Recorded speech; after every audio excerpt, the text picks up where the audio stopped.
மீண்டும் தமிழகத்தில் முதலமைச்சராக எடப்பாடியை வெற்றி பெற செய்ய வேண்டும் என்று ஆர்.கே. நகரில் மாவட்ட செயலாளர் ஆர்.எஸ். ராஜேஷ் தெரிவித்தார். புயல் மழையால் பாதிக்கப்பட்ட மக்களின் கண்ணீரை துடைக்க வடசென்னை வடக்கு கிழக்கு மாவட்ட கழகத்தின் சார்பில் ஆர்.கே. நகர் கிழக்கு பகுதி 39வது மத்திய வட்டம், சிவன் நகர், சிவகாமி நகர், மங்கம்மாள் தோட்டம் உள்ளிட்ட பகுதியில் உள்ள 600 குடும்பங்களுக்கு மாவட்ட செயலாளர் ஆர்.எஸ். ராஜேஷ் அரிசி, 5 வகையான காய்கறி பொருட்களை வீடு வீடாக சென்று வழங்கினார். அப்போது அப்பகுதி மக்களிடையே பேசிய மாவட்ட செயலாளர் ஆர்.எஸ். ராஜேஷ், பிரிவினைவாத எண்ணம் கொண்டதுதான் தீய சக்தி திமுக என்றும் இந்த அவல ஆட்சிக்கு மக்கள் முற்றுப்புள்ளி வைக்க நேரம் வந்துவிட்டது என்றும் அவர் தெரிவித்தார். இந்த திமுகவின் 3 ஆண்டு கால ஆட்சியில் கடும் விலைவாசி உயர்வால் மக்கள் மீளா துயர் கொண்டுள்ளனர் எனவும், மக்களுக்காகவே வாழ்ந்து மறைந்த புரட்சி தலைவர் எம்ஜிஆர், புரட்சி தலைவி அம்மாவை 4.5 ஆண்டு சிறப்பாக ஆட்சி செய்த எடப்பாடி பழனிசாமியை மக்கள் மறந்துவிடக் கூடாது என்றும் அவர் கேட்டுக்கொண்டார். இதில் மாநில நிர்வாகிகள் நேதாஜி கணேசன், மாவட்ட பொருளாளர் கணேசன், பகுதி செயலாளர் சீனிவாச பாலாஜி, வர்த்தக அணி மாநில துணை செயலாளர் ஸ்டீல் ரவிச்சந்திரன், வட்ட செயலாளர் மாலா, பகுதி அம்மா பேரவை செயலாளர் நிர்மல்குமார்,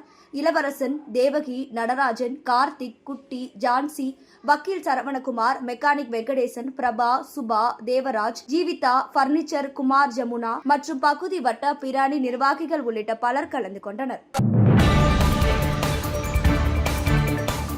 செய்திகளை உடனுக்குடன் தெரிந்து கொள்ள நமது அம்மா இணையதள தொலைக்காட்சியை சப்ஸ்கிரைப் செய்து அருகில் உள்ள பெல் ஐகானை